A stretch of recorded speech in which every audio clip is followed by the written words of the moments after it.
stop recording. Share. Tian. Hello.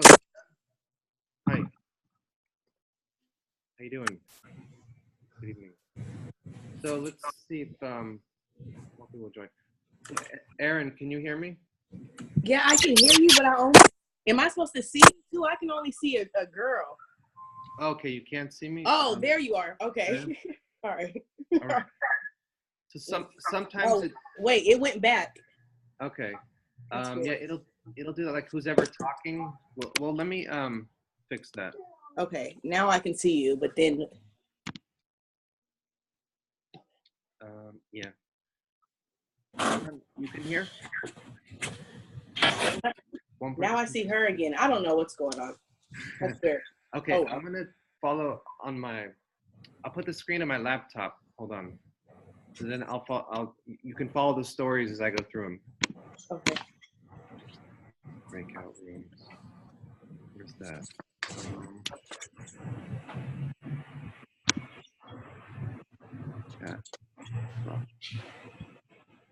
Resume recording. Okay, so let's get to the stories then.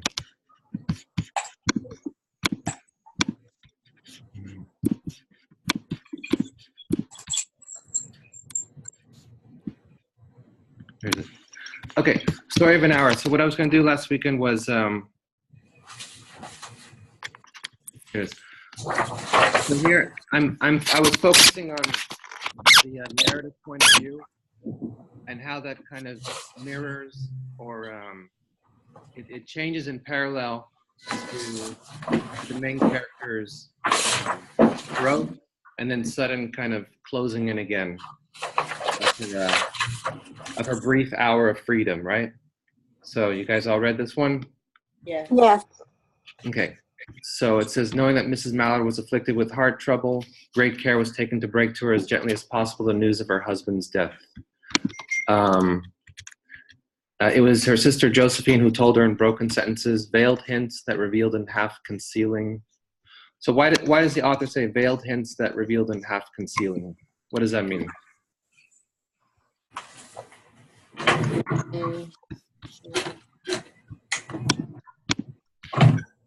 So I might ask you questions and then see if you can answer. Well, it's just because her sister wanted to break it gently to her, right? The news, veiled hints. So like kind of half, didn't want to tell her immediately because she had heart trouble, right? Right. So one thing I wanted you to know is that the author doesn't give her first name until later in the story, right? Mm-hmm. Mm-hmm. So she's only Mrs. Mallard until here. Why is she only Mrs. Mallard? Because she's still a wife? Yeah, because, well, just like today, a woman takes on the husband's last name when she gets married. But especially then, as you can see in the relationship, that she was just kind of like an attachment, an appendage to the man, right? She didn't really have her own life until she found out that he was possibly dead. Can I ask a question with regards to the veiled hints, going back to that? Would that just be in reference to the tone in which she's speaking? Yeah, right.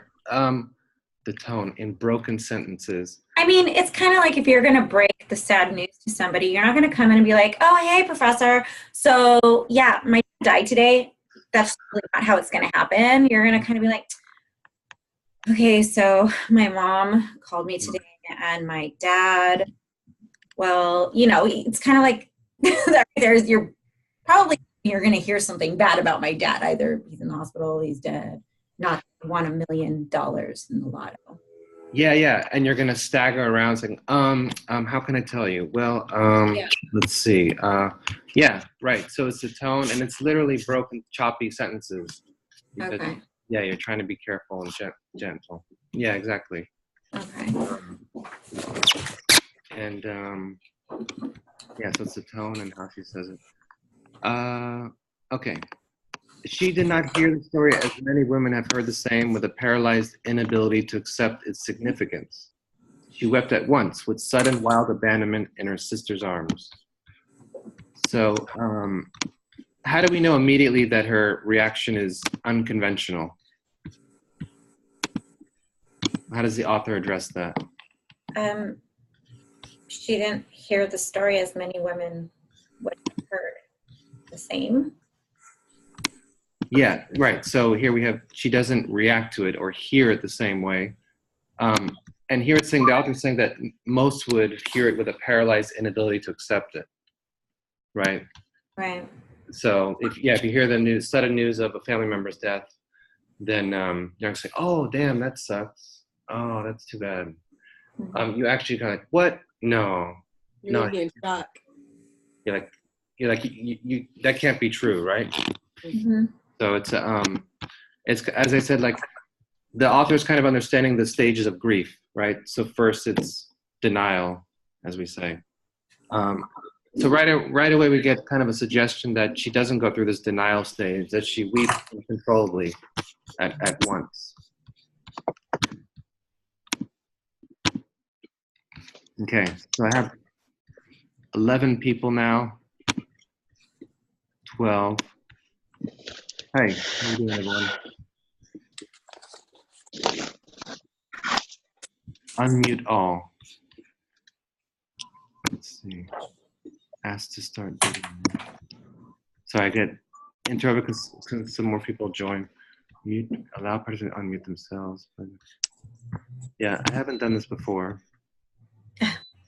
But it looks like everyone's in here now. We have 12.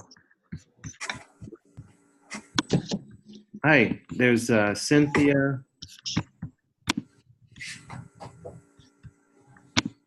Who else? Okay. Everyone else in? Any problems? Cynthia, can you hear us? Yes. Okay.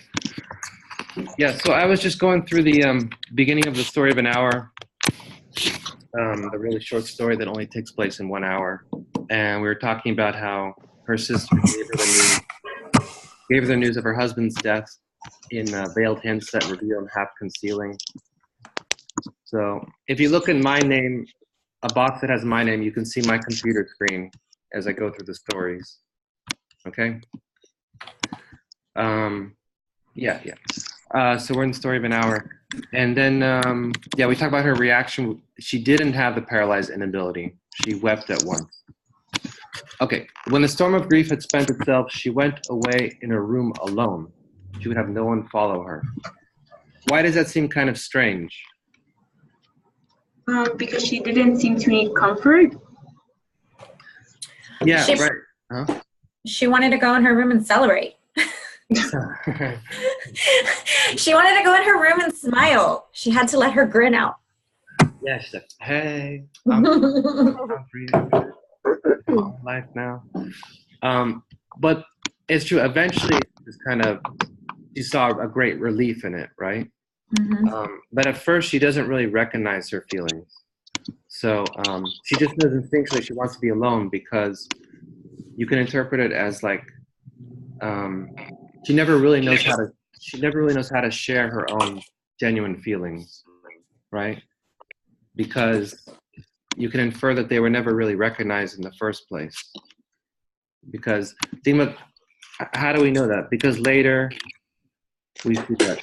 When do we get more description of the woman? Like who she is? You know when?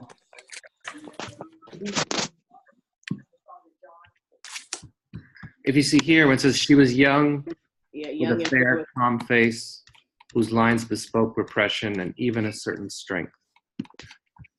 So we know she was like a young wife, fair, calm face. But what else is important about this line? Bespoke repression, repressed her feelings. Yeah, there's something repressing her. So she had kind of lines on her face that were like older than her years. And so there we get like the kind of first hinting of why she had an unconventional reaction to the news of her husband's death, and why she might go in the room alone, because she's used to kind of dealing with her feelings by herself, repressing herself. And then what the narrator does here. Okay, so here it's going from a very like matter-of-fact observer, right? We can observe her kind of weeping at once. She went in a room alone. This is just kind of stating facts, right? Mm-hmm. But then when she's in the roomy armchair facing the open window, the narrator kind of goes deeper into her emotional state, right? She feels pressed down by physical exhaustion that haunted her body and seemed to reach into her soul. So that's very descriptive about what she's feeling. And then we see the open square as she sees it, right? Through the window. Poorhouse, the tops of trees that were all aquiver with the new spring life. The delicious breath of rain was in the air. In the street below, a peddler was crying his wares. And so what's unusual here about looking through this window, through her eyes, given the news that was relayed to her? What's unusual about this description? The new spring life. So after her. Yeah, new spring life. So usually death is like an ending, right? Yeah, death is usually like a gray cloud. You can't see yourself getting out of this thing. It's a winter time. Well, in literature, winter and snow is usually death. It's not usually spring life.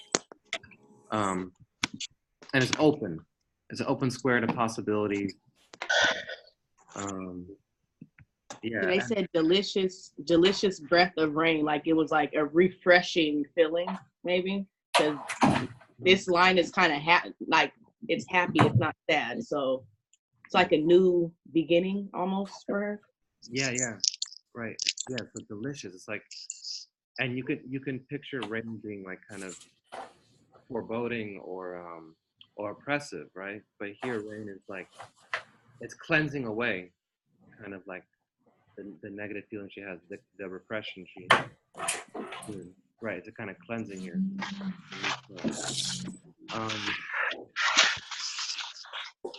And then here you hear birds twittering in the eaves. So I always tell students like this is what Twitter was before there was Twitter.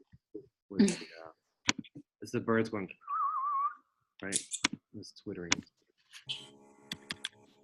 Okay, so here we see the blue sky coming through the clouds. So it's not the other way around. It's not the clouds covering the blue sky. The blue sky is punching through the clouds, which is, how does that reflect? What else does that reflect? Normally it's like a gray sky with death. This one. Yeah, the blue sky's coming through. So you see how her new life is coming through the clouds there. Yeah. So it's all this story emphasizes also like how what you see outside is often a projection of what you feel inside, whether it's it's in your own life or it's through a character's life here. So how you see the world is often a reflection of what you're feeling inside. So I say this part is kind of omniscient in its narrative because we're going very carefully into her emotions, like this here. When a sob came up in her throat and shook her, as a child who has cried itself to sleep continues to sob in its dreams. And about how she tries to push back these sobs. Then it's kind of getting into her intention and her thoughts. And it's kind of looking closely at her glance and her gaze. So this becomes more omniscient than when it was limited before. Does that make sense? What does omniscient exactly mean? So let me put right on the board here. Share desktop. How do I do this? My video. Yeah, I'm gonna write on the board. Where's my portion screen? Sorry. Yeah, I guess I can write on a whiteboard here. Okay, text. You can see that? Yeah. Mm-hmm. So omniscient is Greek for all-knowing.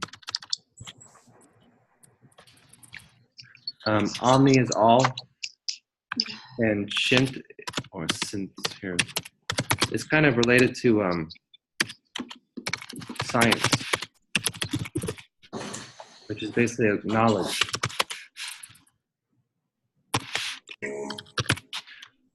So it's like a narrator who knows deeper into characters' emotions, to thoughts. Usually omniscient is into multiple characters, but here just is one character in the story. So it's different than having like a limited character.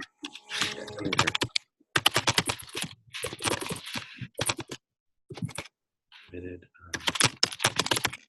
distant.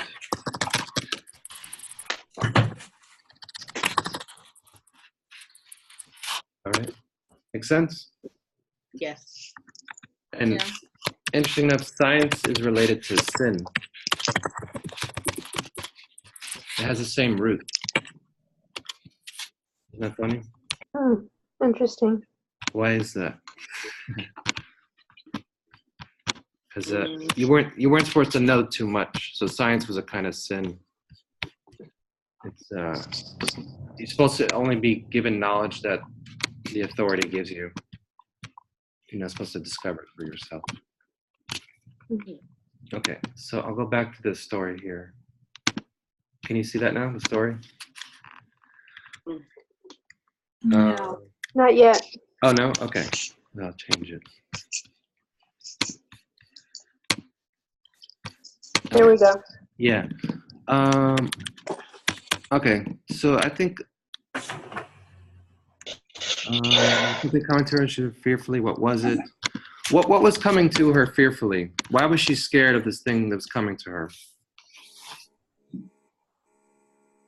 She did not know. It was too subtle and elusive to name. What do you think it was? Let's see, who's here? Erica. Yeah. What do you think that thing was that was too subtle and elusive to name? Why was she waiting fearfully for it? Maybe because she had been sheltered since she had been with her husband, and she was now going to be free. Yeah. And she feared sometimes when a person's sheltered for too long, or they have been over someone else's shadow, they kind of fear freedom.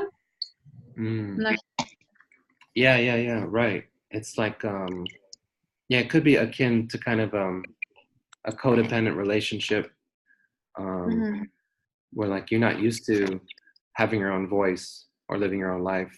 Like you're saying, so she's kind of scared to get out of the shadow there. Good. But it was inevitably reaching toward her. The sounds, the sense, the colors that filled the air.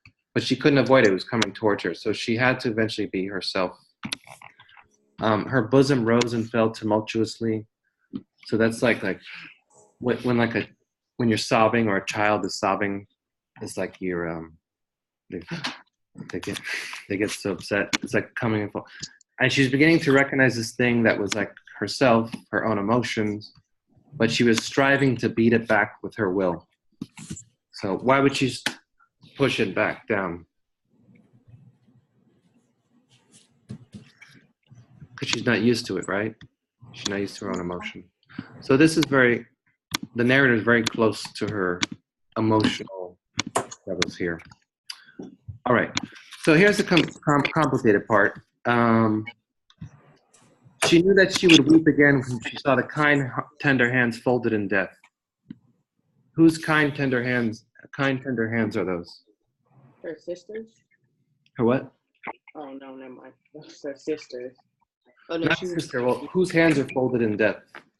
Oh, her husband. Her husband. Yeah. So when she has the ceremony, the funeral, and what's it called? The casket, the open casket. She'll see the kind. So she's describing his hands as kind and tender, which is kind of conflict with the repression. So she's saying the face that never looked save with love upon her, fixed and gray and dead. And here the save is kind of like accept. A face that never looked except with love upon her. So why does she feel this way then? If she's saying she still would weep when she saw her husband's hands in death. So why is she celebrating this freedom then?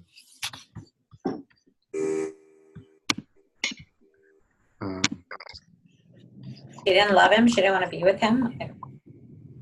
Yeah, she didn't love him. She didn't want to be with him. So why was she with him then? I don't know.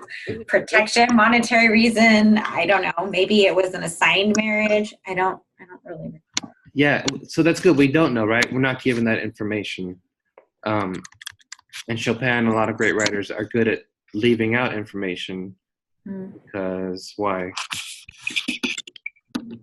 But you use your imagination. Yeah, it's, the reader kind of fills it in with how they kind of like assume things could be or the possibility, and it gets you kind of discussing about why exactly was she happy with the news of his death. Good. Yeah.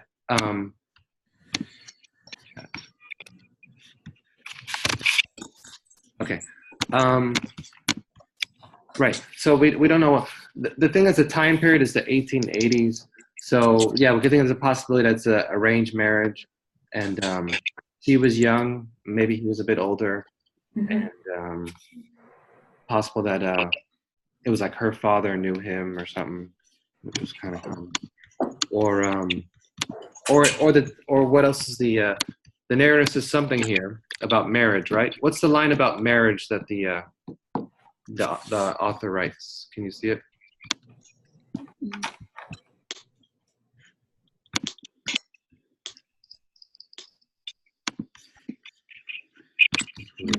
All right. It says there would be no powerful bending hairs in that blind persistence with which men and women believe they have a right to impose a private will upon a fellow creature.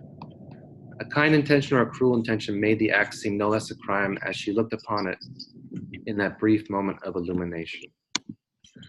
So where's the statement about marriage? The part where it says, with which men and women believe they have a right to impose a private will upon a fellow creature. Yeah, right. So here the narrators make like a generality about a commentary about marriage, like a long-term relationship. It's kind of like each partner believes they have a private will that they have to impose on the other person, and so in this sense, it just could be kind of a criticism of marriage in general. It's not just the woman herself. And so here it's saying, what did it matter? What could love, the unsolved mystery, count for in the face of this possession of self-assertion, which she suddenly recognized as the strongest impulse of her being? So this feeling of self-assertion or being yourself, being able to explore yourself, was even stronger, more powerful than the will of marriage. She felt more exalted by that. Okay, so let's go to the end then. When she finds out her husband's alive, right? All right. When the doctors came, they said she had died of heart disease, of the joy that kills. What's significant about the last line? It's irony. It's what? It's irony. It's irony. Right. It's ironic because why? Eileen, why is it ironic? Well, the husband died at first, and now she kind of died because of the news. Yeah, she thought the husband was dead. So she's dying not out of a joy. So what did the doctor assume? Due to heart. That she had a heart attack from joy. She had a heart attack because she was so joyful that her husband came back. She couldn't control herself. Right. Yeah. But the reality is she died of a disappointment. Or it's like her life that was open in that moment, in that hour. As she looked at the open square and she felt herself, her emotions come out. She had to bottle up her emotions again, close them up again. And she died at the feeling of that it would have to close up again. can be herself. So, why does the author end with this ironic statement? Jared, what do you think? It's I think like because she experienced, like you said, she experienced her last hour of great joy, and that her husband's apparent death brings her new life, and so it's like she can be set free and like start over. It can also be like symbolized as like this her springtime in a way, and Mhm. at least to her death. Yeah. So she almost had the springtime of her life. She almost had like those spring days and summer days in which she could just be herself, and like she would get all the sympathy from the town, and they would give her brownies at her door, and say, "Oh, I'm sorry, widow." I know it's terrible, but then she would just like live for herself. So all that was closed. So the irony here is like, even in death, the society, and a doctor is a figure of authority in society, right? Mm-hmm. So society never really understood her or recognized who she truly was, right? So even, and she never communicated that in life. In the 1 hour she was herself, she didn't even tell her sister, right? So you can imagine like the loneliness she had and sharing it with her sister. So it kind of closes this in saying that society still doesn't understand how certain women feel in marriage, right? And they will never know because she wasn't able to express it. So I say that the narrative point of view here comes back to a third person limited. It becomes, well, you're into the doctor's point of view, but we're no longer kind of omniscient into emotions anymore. We have a very cold kind of clinical diagnosis. And then, so the narration kind of closes again just as her life did. Yeah. Any other questions with that? Story in second person. What's that? I'm having trouble with the point of view. So this is in second person because it's she, like they're telling about her. It's third person. It's third person whenever you say she, he, when you give the names of the characters, and but when it says I, it's first person. Second person is pretty unusual, and the Telltale Heart has second person with the you, right? So second person is unusual. It's like you do this, you hear it a lot in advertising and marketing, right? It's like, have you ever been so embarrassed of your wrinkly dress at work and you haven't found that right fabric softener or something? So that's the you, someone talking to you directly. It's not usually common in writing. Okay. Yeah. So this is third person limited, and then it goes to omniscient, and then it goes back to limited. And someone made a good point on the forum that it's almost like first person because it's so close to her emotions here. But it's like a third person omniscient. All right. So we'll go to another story. So actually, the midterm is not that difficult. A lot of it is multiple choice. Part 2, you choose 4 of 7 short answer questions, and it's like a paragraph answer each one. Hello, Jasmine. So is class going to be in the regular like location or? yeah, regular Okay. location. Mm-hmm. Yeah, regular location as always. Yeah, and I think it should be open this week. Okay, so let's go to another story. Where are we? Let's see. The Rain Over Memphis. Yeah, that one that was crazy. Yeah, Confusing. It's weird, and it's dark, but it's also kind of tender.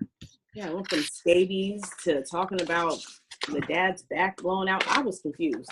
mm-hmm. It's So was I. Injuries. Lots of injuries and illnesses. Okay, so it starts off with This is Brown. huh? It says brownies. Brown what? Brownies? We're doing rain Memphis, right? It say brownies. Oh, okay. Let me do desktop then. Good. Thanks for playing. Desktop preview. Let's see. Now you see it? Mm-hmm. Okay. It says, I don't hear the stairs creak until my father is almost to the foyer. I'm in his house, unannounced, sitting naked on a ladder-back chair. The television is on with the sound muted. I've been fighting scabies for 8 months, and this is my third attempt to rid myself of the welts and itchy patches covered by microscopic parasites. My skin is covered in a thick layer of ointment called lindane. Okay, so one thing that's cool about the writing, even though it's like pretty grotesque, is the detailed description, right? So he's giving you details of what scabies looks like, and then also what the treatment is. I wait for the chemical to turn from milk-thick white to translucent and file deep into my flesh. Lindane has to cover the body for an 8-hour period without being disturbed, which is why I'm naked in my parents' house at 5 a.m. Okay, so what's the point of view of this narration here? Is it first, second, or third person? First. First, yeah. So it's the protagonist is the narrator. So usually the main character is the narrator. All right. My father looks at me with tired, overworked eyes. Boy, he says, what the hell are you doing? He isn't angry, he is wary. What does wary mean?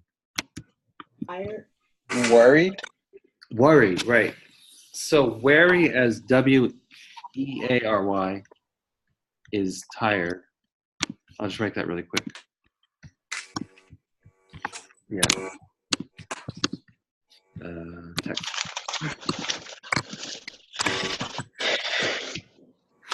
Tired, exhausted. I feel weary. And then wary is like beware. Wary is cautious. What did you say, worried? Yeah. Maybe I could send this document. Yeah.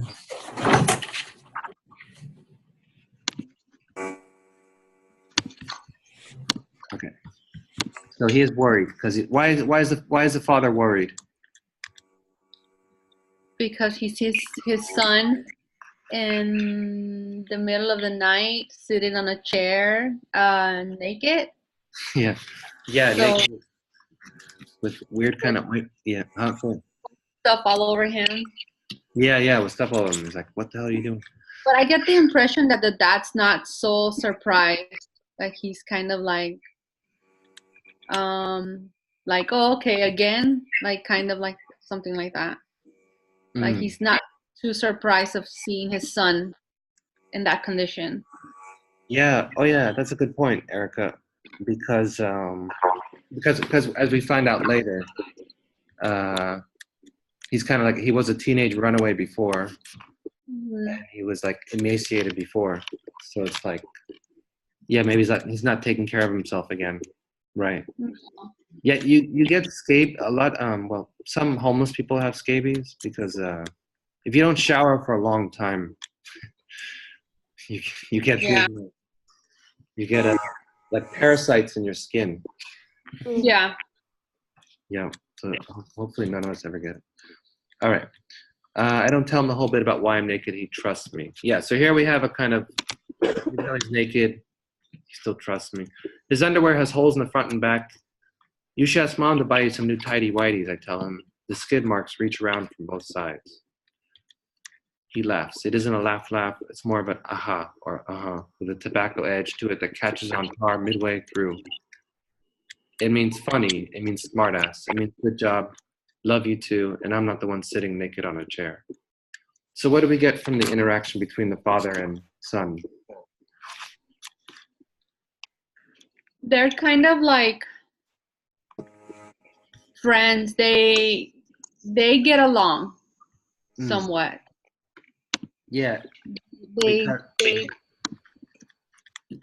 Yeah, it says even though they're giving each other a hard time, like why you naked in the middle living room? He says, why you have ugly underwear on? They're ribbing each other, but it's kind of like that's the kind of the boys and the traditional men way of like bonding, right? Yeah. Yeah. They Giving, get along that way. That's their way of telling each other, I love you. yeah, I yeah, guess. because they wouldn't say it outright. Yeah. And then what's the other thing there? Oh, also there's also a matter of trust just from being naked, right? Like so usually like big figuratively is like I feel naked means like you trust someone, and here it's like he's literally naked, so there has to be trust there. And having a conversation with his dad. Yeah, yeah. So some kind of comfort. He's comfortable enough to do that. Right. He doesn't feel threatened and stuff. He coughs, pushes his hand through his long hair, shakes a cigarette from his pack of Cambridges, lights it. His hair drifts back down over his eyes and sticks to his trim beard. It has grown back fully since he cut it some years before. His boss at the time offered him a promotion under the condition he looked more professional. Soon after, the company folded and the same boss skipped town with everyone's money, including 3 months back pay. So everything else until this point was in what verb tense? First person. Well, that's the narrative point of view. But how about the verb? So here we have, my father looks, he says, I tell him. Present. Present, right? And so this is the first time we get past tense. It has grown back fully since he cut it. Yeah, he cut it some years before. His boss, he offered him promotion, and the company folded the same boss. So that's normal in storytelling, right? Like you're talking about the moment, even when you're telling stories with your friends. So yeah, I was doing this, and then you're like, oh, I did this, I already did that. So you talk about things that happen, right? And oftentimes some stories cover the present tense, especially in writing. So that's normal, going back to past and present. But it's strange when it goes to the future here, right? He won't cut the second growth for another 5 years. So it goes back and forth from present to past to future. Yeah.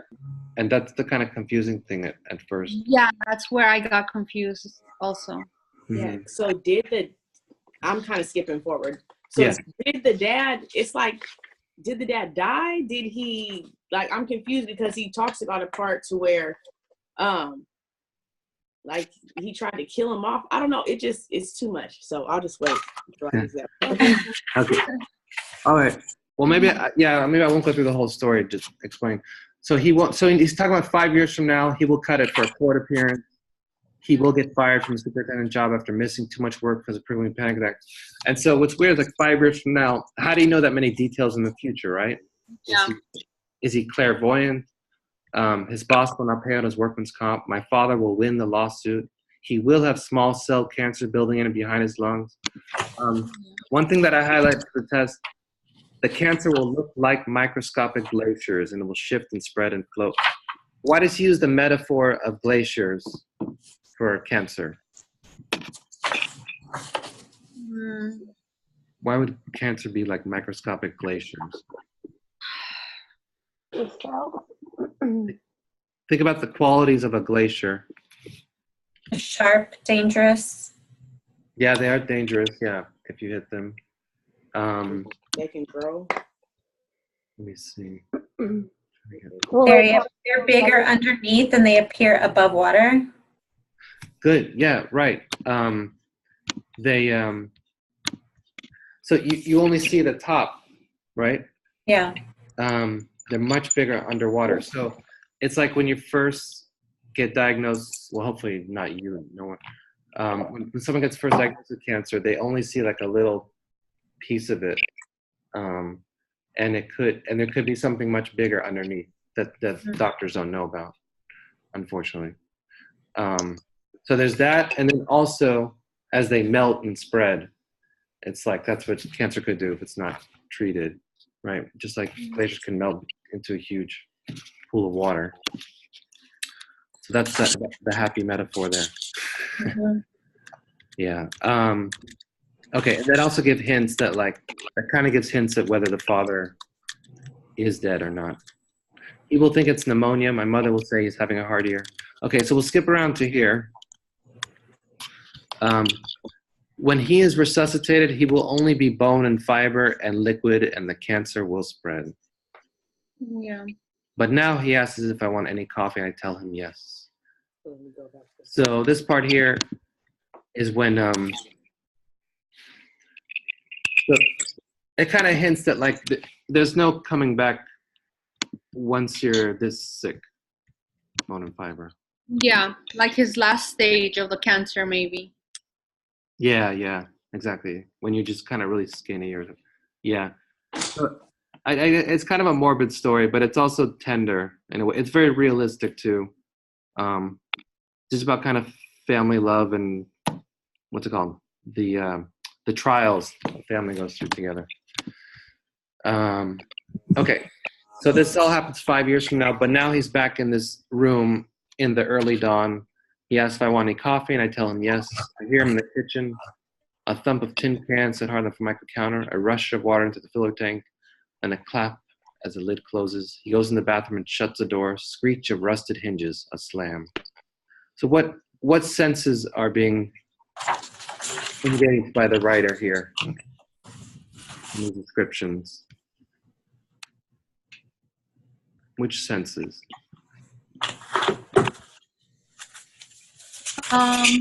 Hearing. Like when I was reading that part, I could hear the thump of the tin can. Mm. Then I could hear it set on the Formica. Like I could hear all those things as I was reading. So, Yeah. Mm-hmm. like you could hear it. Actually. Yeah, it sounds like many mornings in like all of our homes, right? Yeah. Like you put the coffee maker on the counter, put the water in, or heat up the water, in a clap. And so it's a good way of getting the writer kind of identifying with their own life. I mean, the reader identifying with their own life with the story.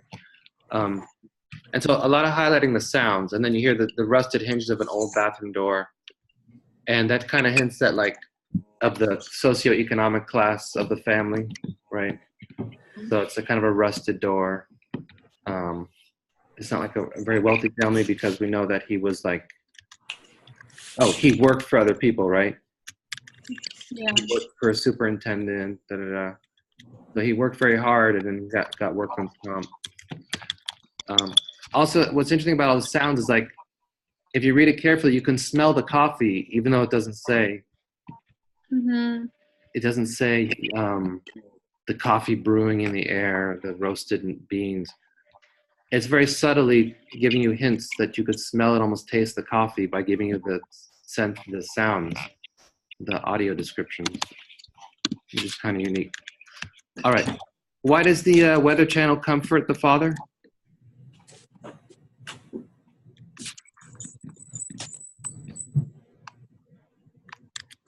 What do you think?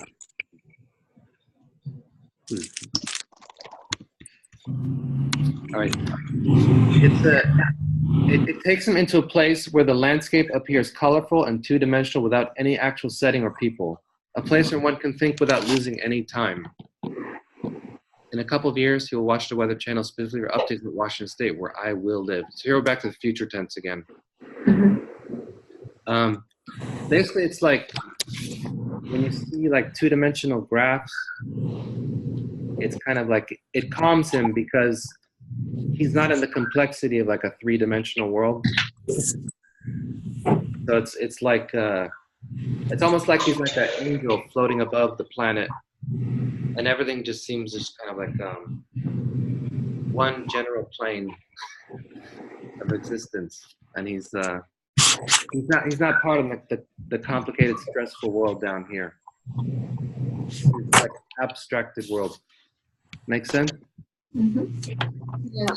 Yeah. So it's like, but then once he sees the pictures of floods and stuff, he gets like his panic attacks back. He's stressed. All right. So we won't go through the whole thing, but basically, the future tense is so everything that happens in this present tense is a memory. Let me see. I want to get back to my camera. Desktop. Hold on. Test.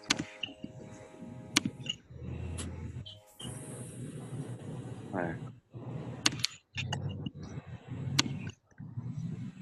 Hide video, optimize full video. Sorry.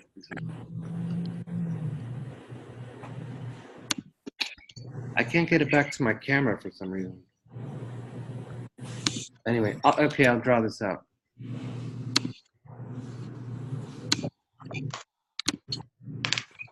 Okay, let's draw.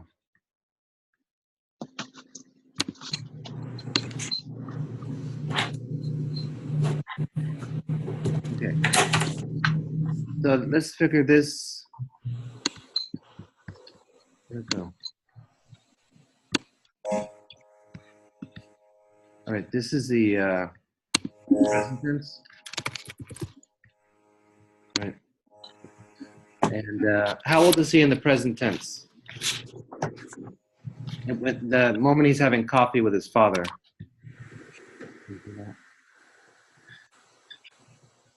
So we only find out his age when it talks about he ran away from home at age 16, right? So 2 years ago, he was 16. So he's 18 now. Yeah. So present, he's 18 in the coffee scene. Yeah. Mm-hmm. Present. Okay. Oh. I'll put that now. Yeah, present 18 text up there. Okay, and then 5 years from now, his father has the cancer. So he's 23. Has what's it called? Advanced cancer. Okay, and that's pretty soon after he becomes bone and fiber and thin. Okay, so actually, yeah, his father did die, and it doesn't say it, obviously, it doesn't say it explicitly, but the son is, and because he's emphasizing this tender moment with his coffee in pre-dawn, it's kind of this fatherly bonding, which that's the present. It's hard to put. Okay, so the present is the coffee in the pre-dawn. He's going back to this memory when he's 18, and why is this a present tense then? This memory. Because it's the memory the story opened with, and it keeps referring back to the present, whereas when he's telling stories, he kind of goes a little all over the place. Mm-hmm. Yeah. I don't know if I made sense with that. What's that? I don't know if that made any sense, but No, it makes it like it anchors the story, right? mm-hmm.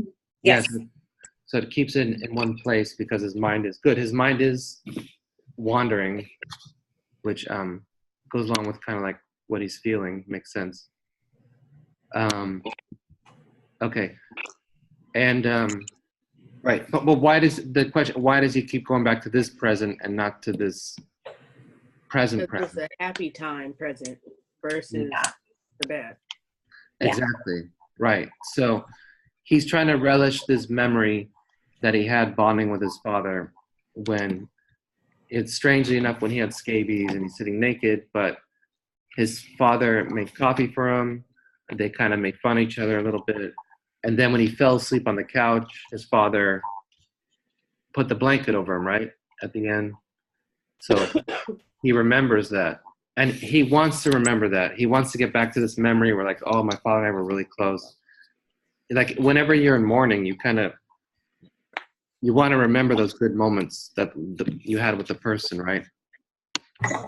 And so this memory is becoming so strong and he's relishing in it that it becomes almost like a present tense for him, as if it's happening right now. And that's why, and that can happen when we're telling stories anyways, right? It's like, and I say to him and he says to me, da, da, da, da. And you become more so in the moment that it feels like present tense. Yeah. So so basically he's kind of like he's in a bit of mourning, and he's going back and enjoying the memories he had with his father. But besides enjoying, what other feelings does he have about himself and his relationship with his father?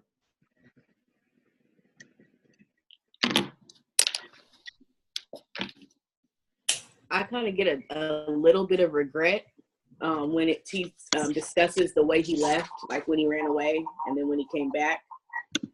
Mm-hmm. What page is that on? Okay. Like he kind of regret that he did that. Like he left so early, so young. He didn't get as much time. That's Yeah. It's It like, says here that he feels guilt, and I think as you move further along in the story, you know, there's clearly a part of his life that isn't transparent with his father. Mm-hmm. it's like a mixture of like love and loss and mourning and regret. It's like their bond, their father-son bond, was not quite appreciated enough, Mm-hmm. like in that moment. And then when his father passed away, it's like it like died down. But it's basically mostly all combined, like his story about love. Like he really loved his father. That's why he's talking about his moments and the moments they shared so much. Yeah. Your microphone cuts out a bit, Jared. Oh. But yeah, but I got most of your saying. It's like, right, he's how'd you say it again? That Talks about his father and the moments they share. So it's like about love. Like he loved his father. right, he loved it, but at the time he didn't appreciate it. And Yeah, he didn't appreciate it. Their moments they shared so much. When it's like kind of sad. yeah, so there's some sadness, there's some guilt and regret. You guys are right. But it's also kind of normal, natural. So hi guys who just joined. We're going over Reign Over Memphis. Thank you. Yeah, and about both the confusion with the future tense and how he's kind of enjoying the memory when he was 18 having coffee with his father, but also like we're saying his father passed away, so it's kind of like you get lost in the memory when you have these feelings of regret and loss and love and stuff.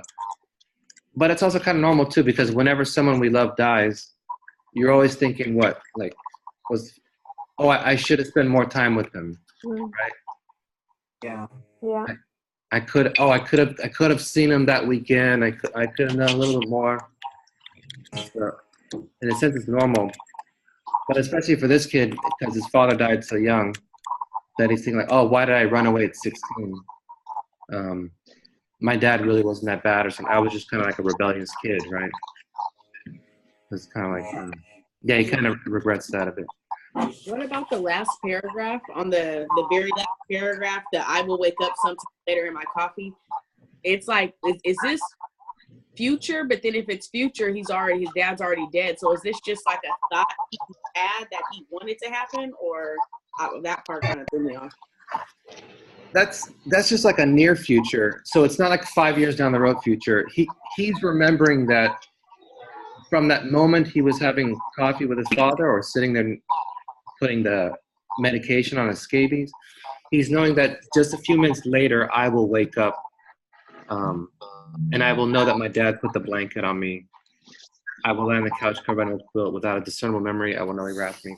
Somewhere in the house, my mom will be vacuuming.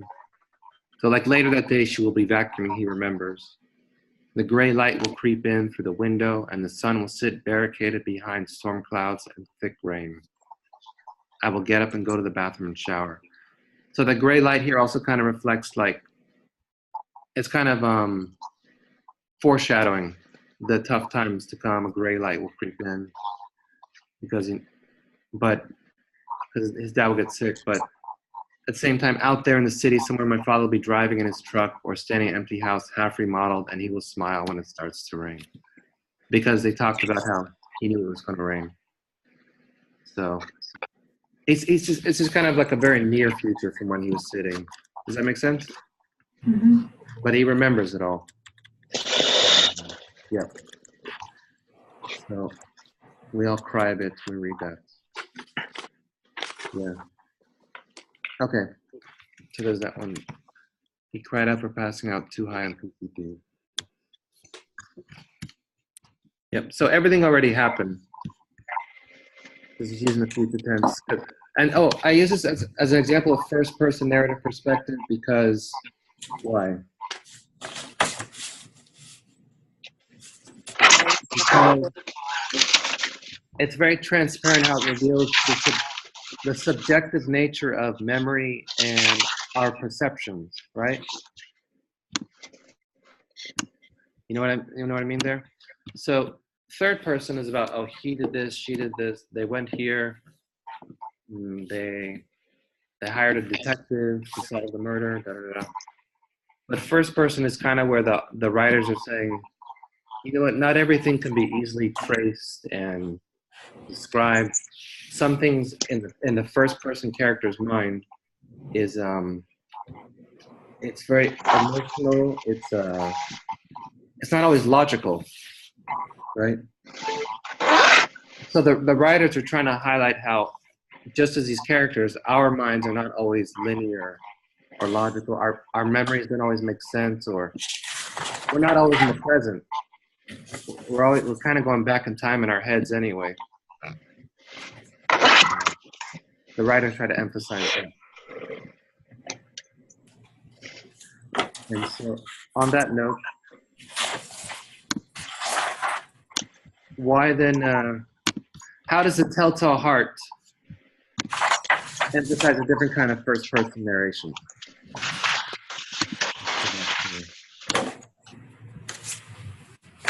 Telltale Heart. So just really quickly through Telltale Heart. Where is it? Let me get back down. Did you guys read the story in like high school or middle school? I didn't. Mhm.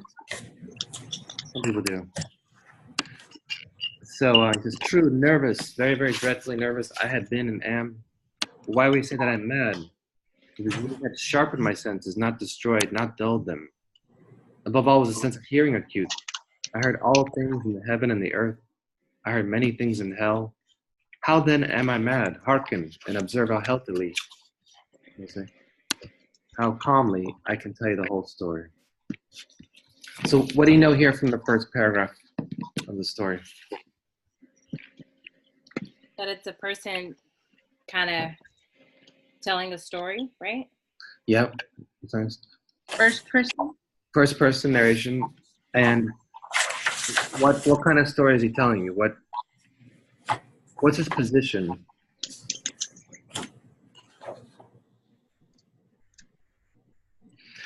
He's defensive, right? Right. He's defending himself, his view on it, right? Yeah. So he's saying people have already accused him of being mad. Yeah, of being insane. True, I'm nervous, but why would you say I'm mad? Why would you say that I'm mad? So he's defending accusations of him being mad, and he's saying, no, the disease. So we don't know what disease it is. Some kind of I don't know, mental disorder. People say, oh, he's crazy, right? No, I'm not crazy. Actually, my senses are sharpened, not destroyed, not dulled. My senses are sharpened. Have you ever known anyone who was bipolar? Yeah. Yeah. So when they become manic, they feel their senses are they're more acute, right? Their brain is more acute and sharp. So it could be kind of bipolar here, or just a kind of delusion. Crazy. He's crazy, yeah.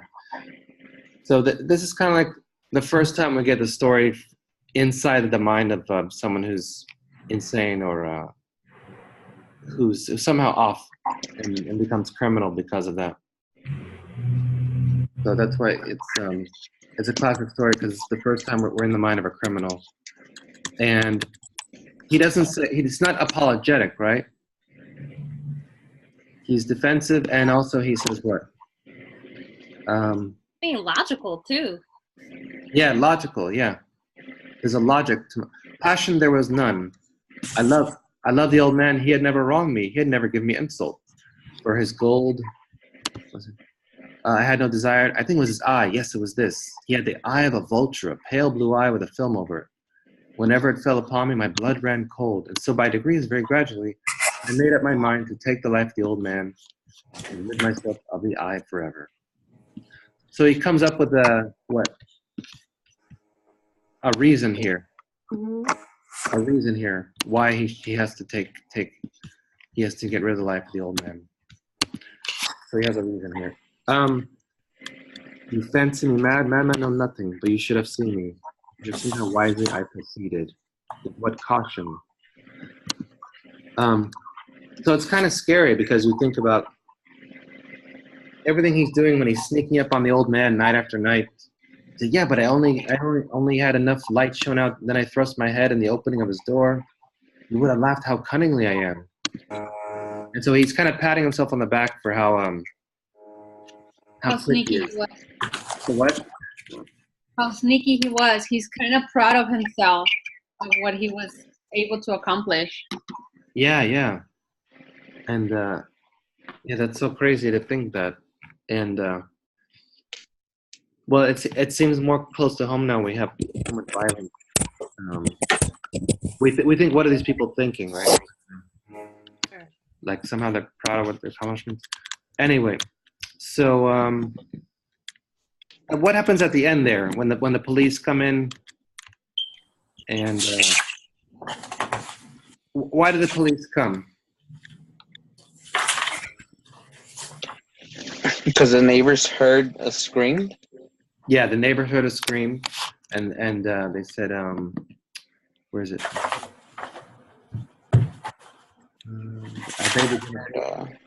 They're into three men who introduced themselves with perfect suavity as officers of the police. A shriek had been heard by a neighbor during the night. Suspicion of foul play had been aroused. Information had been lodged at the police office, and the officer, had been deputed to search the premises. Just kind of like routine. We heard a scream. And I smiled, for what had I to fear? I bade the gentleman welcome. The shriek, I said, was my own in a dream. So he told me I had a nightmare shriek. The old man I mentioned was absent in the country. I took my visitors all around. Okay, so what information is left out here? Because this is a very subjective first-person point of view, what do we know about the old man?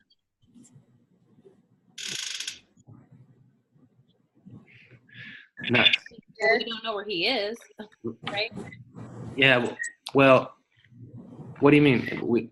He says under the floor. Yeah, he's kind of chopped up under the planks of the floor.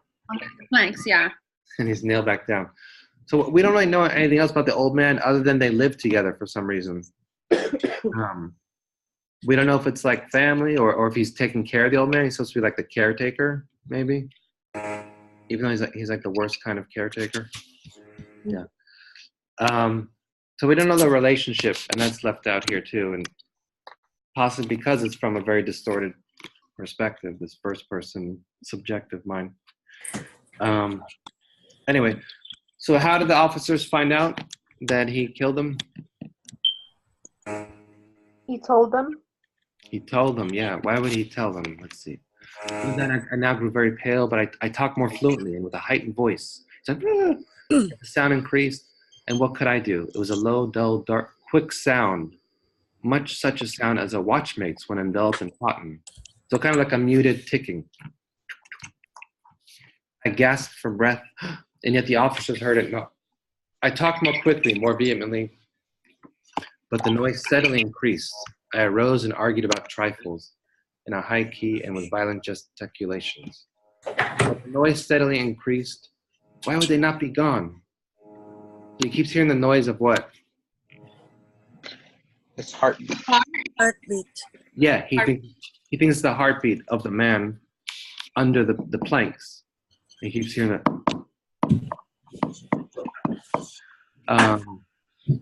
The noise arose over all and continually increased.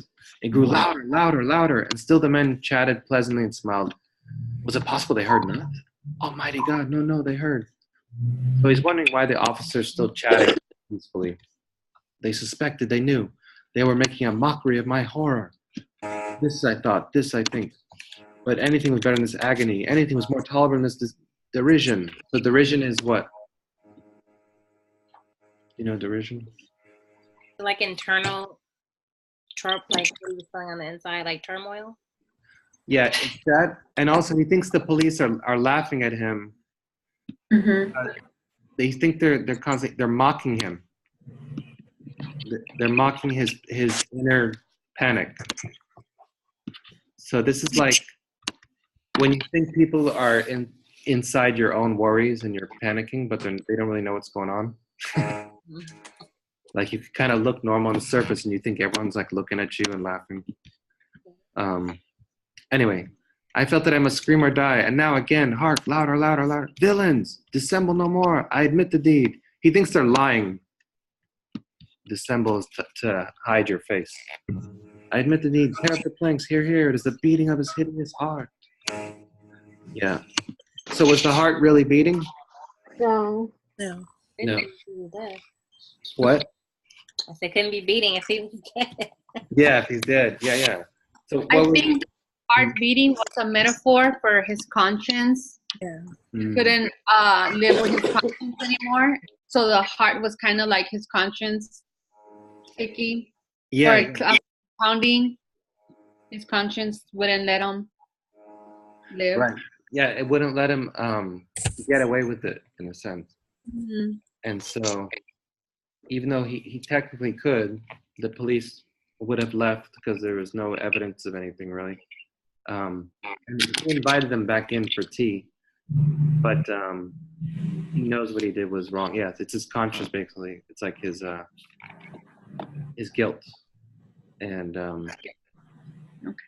so even though he's telling this whole story about giving logic as to why he did it, he still is not understanding his own conscious, his mind. There's kind of like layers of psychology there. Mm-hmm. Yeah, so it's first person, but you could also say it's second person. Because here at the beginning, he's saying like, you fancy me mad, you should have seen me.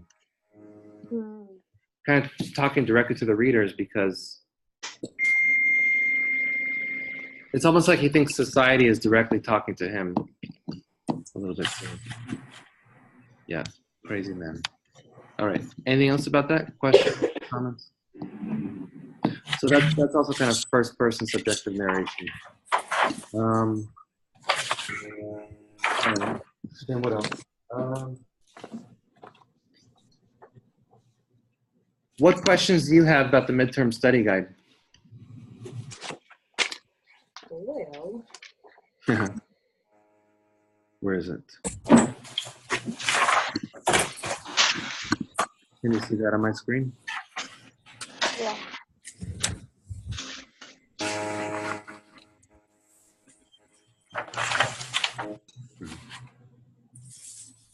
so what's like a multiple choice question? Like, give us like if this was on your test, it would say.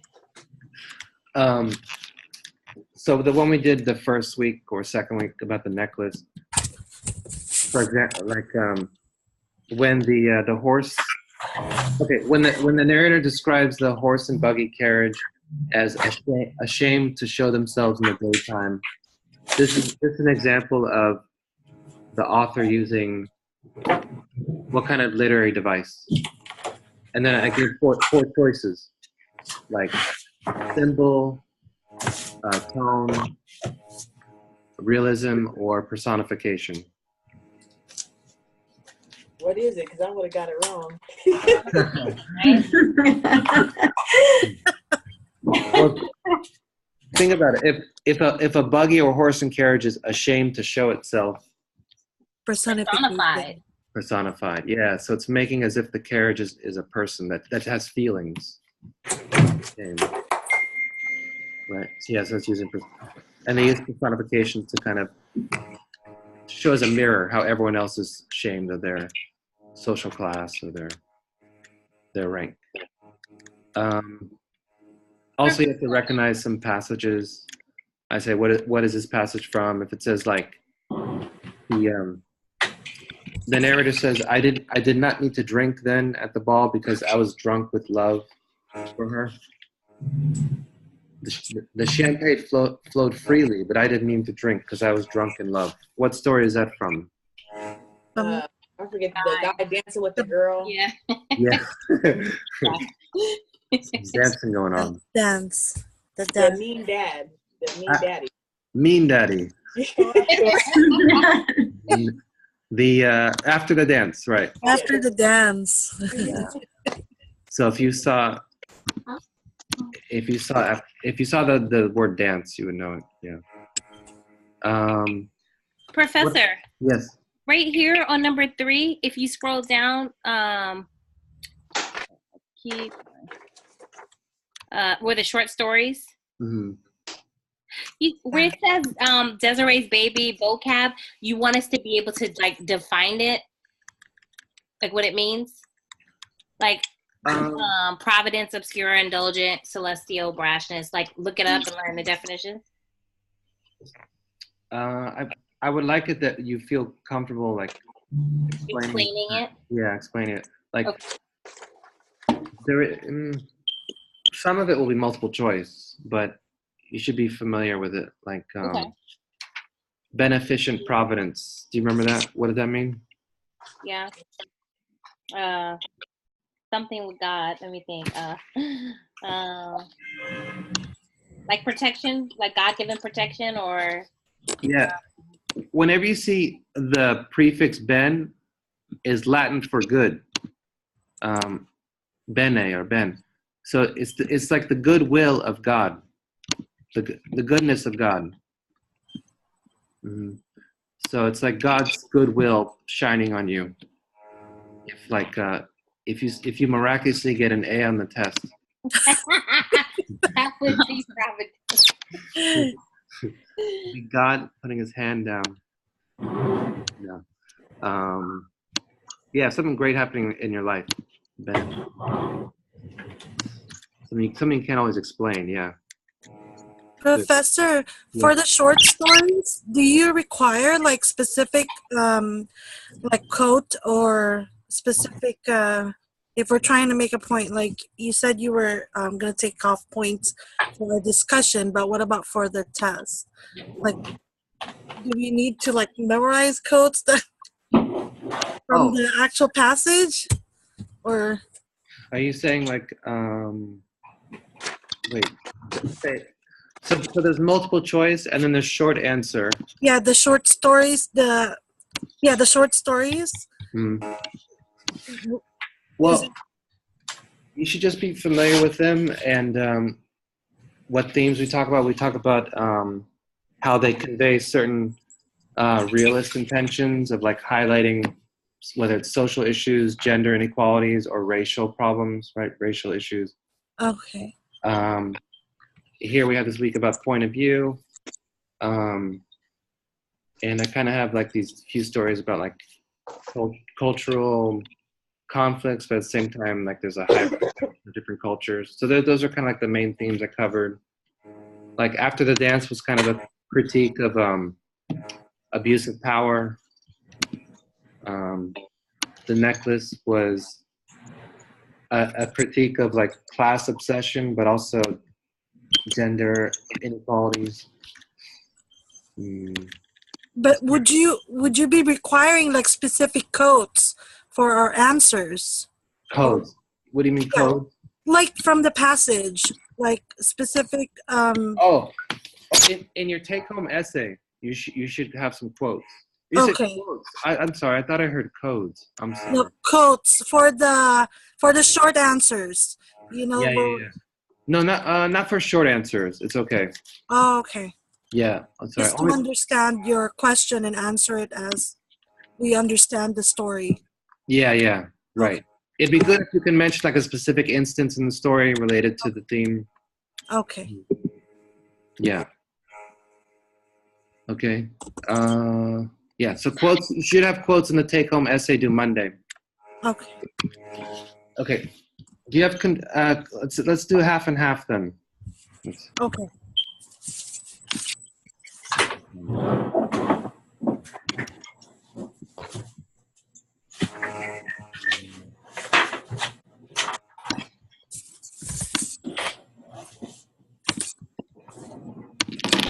Okay.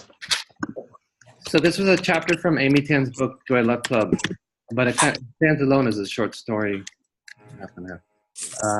As proof for her faith, my mother used to carry a small leatherette Bible when she went to the First Chinese Baptist Church every Sunday. But later, after my mother lost her faith in God, that leatherette Bible wound up wedged under a too short table leg, a way for her to correct the imbalances of life. It's been there for over 20 years. So here, it's giving you a picture of, we don't know why, but the mother somehow lost faith. And like a lot of tables where it's imbalanced, and like you go to the restaurant and it makes that noise, she keeps the Bible under one leg to keep things balanced. And so you could see it as kind of like figurative and literally, right? Keep things in balance. But usually, would you put a Bible under a leg of a table like that? No. No. No. Seems pretty sinful or sacrilegious, right? Yeah. There. My mother pretends that Bible isn't there. Whenever anyone asks her what it's doing there, she says a little too loudly, "Oh, this? I forgot." But I know she sees it. My mother is not the best housekeeper in the world, and after all these years, that Bible is still clean white. So she pretends like she didn't put there, and it's not really there, but it still is like clean. And so then this kind of engages the reader, like think, "Oh, why? Why would her mother do that with the Bible?" Tonight, I'm watching my mother sweep under the same kitchen table, something she does every night after dinner. She gently pokes her broom around the table leg propped up by the Bible. I watch her sweep after sweep, waiting for the right moment to tell her about Ted and me, that we're getting divorced. When I tell her, I know she's going to say, "This cannot be." And when I say it is certainly true that our marriage is over, I know what else she will say. "Then you must save it." And even though I know it's hopeless, there's absolutely nothing left to save. I'm afraid that if I tell her that, she'll still persuade me to try. Okay, so then what does the narrator go on to talk about?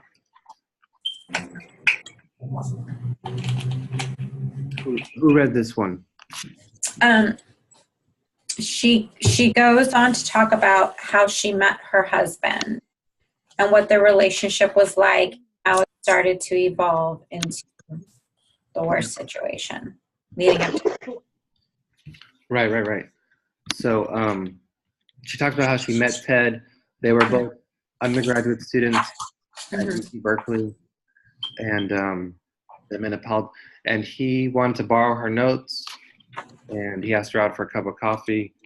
And she says, "I have to admit that what I initially found attractive in Ted were precisely the things that made him different than my brothers and the Chinese boys I had dated. His brashness, the assuredness in which he asked for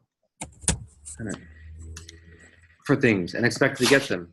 His opinionated manner, his angular face and lanky body, the thickness of his arms. Why all these semicolons?"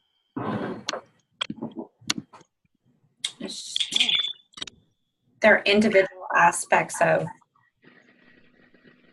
things that she was attracted to.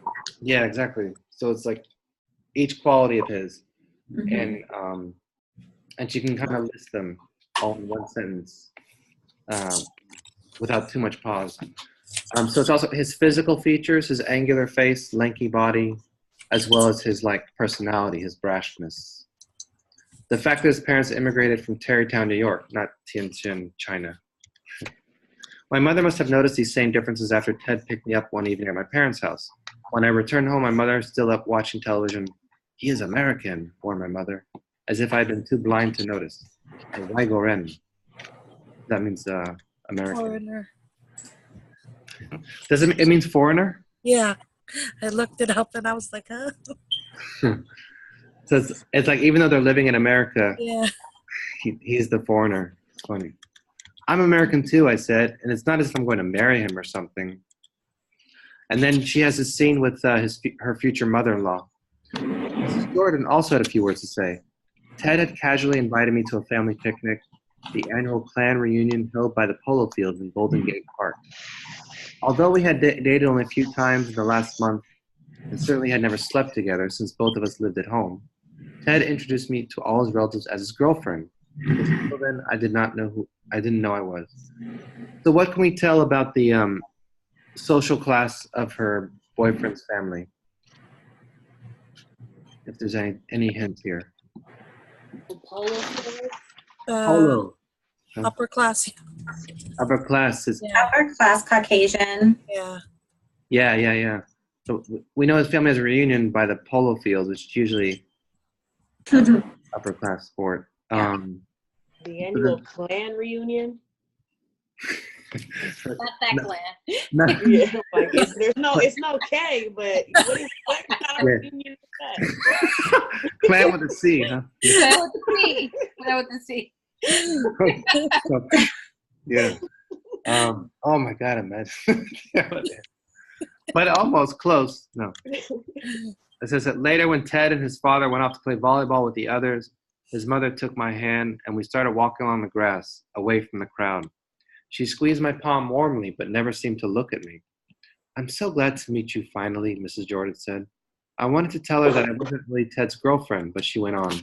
I think it's nice that you and Ted are having such a lot of fun together, so I hope you won't misunderstand what I have to say. And then she spoke quietly about Ted's future, his need to concentrate on his medical studies, why it would be years before he could even think about marriage. She assured me she had nothing whatsoever against minorities. Usually when you have to say that, then you have I just want you to say I have nothing against minorities. She and her husband, who owned a chain of office supply stores, personally knew many fine people who were Oriental Spanish and even black. But Ted was going to be in one of those professions where he would be judged by a different standard, by patients and other doctors who might not be as understanding as the Jordans were. She said it was so unfortunate the way the rest of the world was, how unpopular the Vietnam War was.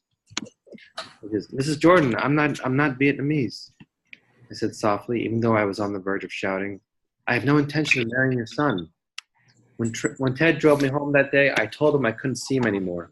When he asked me why, I shrugged. When he pressed me, I told him what his mother had said verbatim without comment. And you're just going to sit there and let my mother decide what's right? He shouted as if our co-conspirator had turned traitor. I was touched that Ted was so upset. So his mother didn't want to, she kind of put it in a slightly indirect way.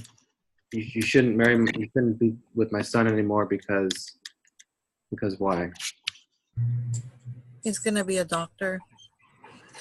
Yeah, and people in his profession will judge him a certain way. If he has a Chinese wife or a Chinese girlfriend. That they won't see while he's seeing patients, which is so ridiculous. Oh yeah, right. I guess with the social gatherings or something, huh? Or he won't have time for that. He's got to see patients. yeah, he'll be if he's a surgeon, especially. Yeah. But it's funny how she says other doctors who might not be as understanding as we are. So understanding. And she just assumed that she's Vietnamese, but she's not really. Yeah, because the war was unpopular in Vietnam. Yeah. Yeah, so this takes place in the early 80s.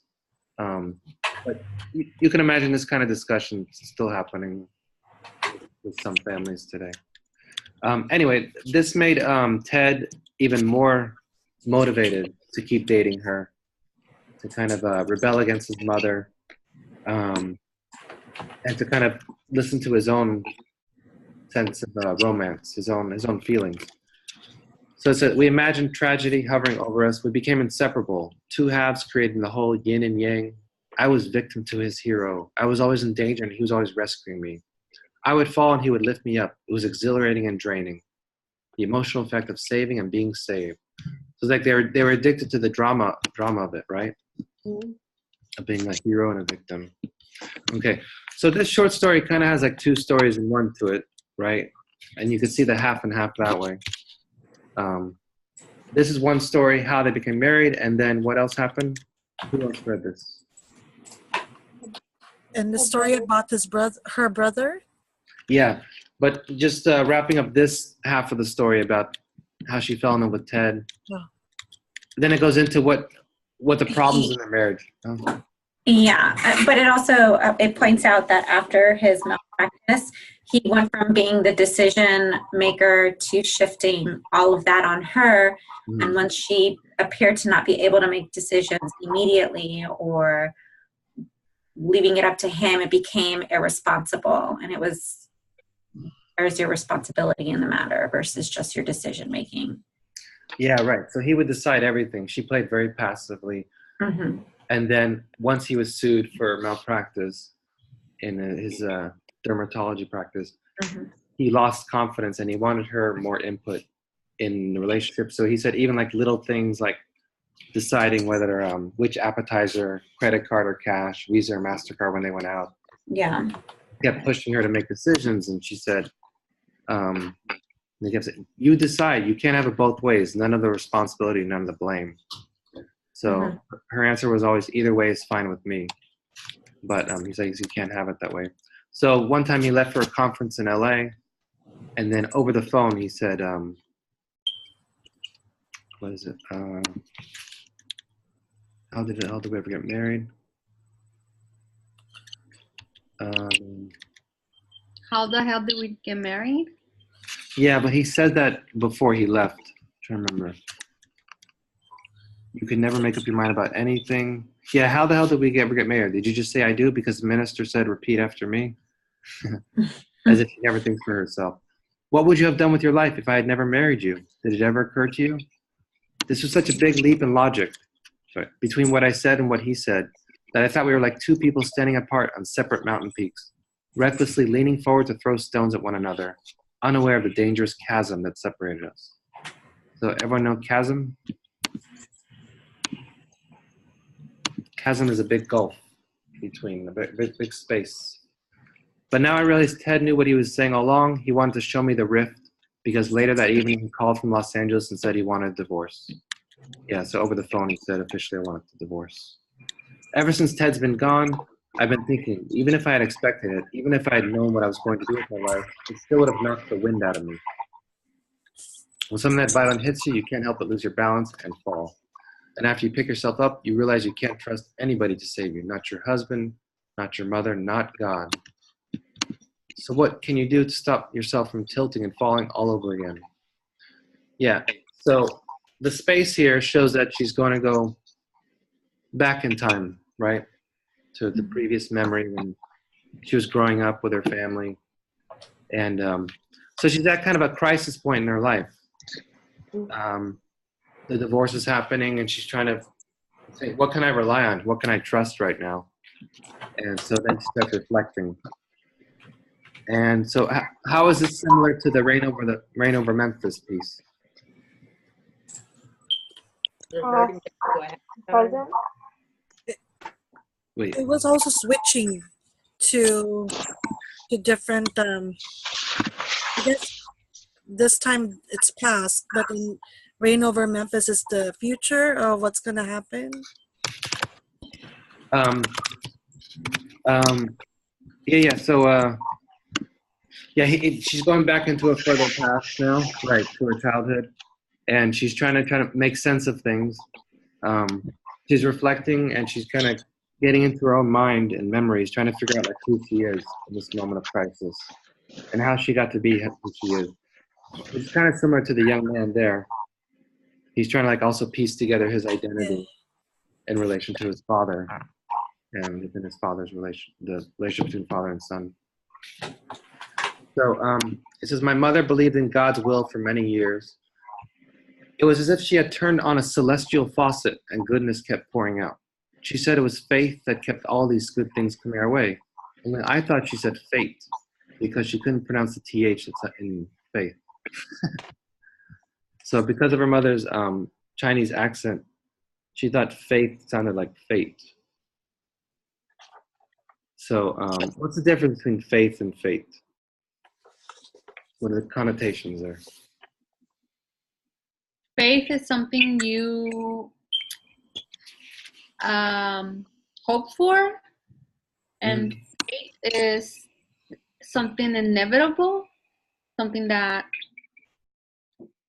it was meant to happen. Do you guys agree? Yeah, that would be the FATE. FAT, yeah, that's something that was meant to happen. So that's the way things were supposed to be. Yeah. And faith is hoping for, praying for something to Yes. happen. So you have, with faith, you have some kind of intervention in it, or you have some kind of power to affect fate. Yeah. Are you saying faith, Faith, or faith, Fate? The fire truck came by. Sorry, guys, that was my background. That's okay. I just wanted to.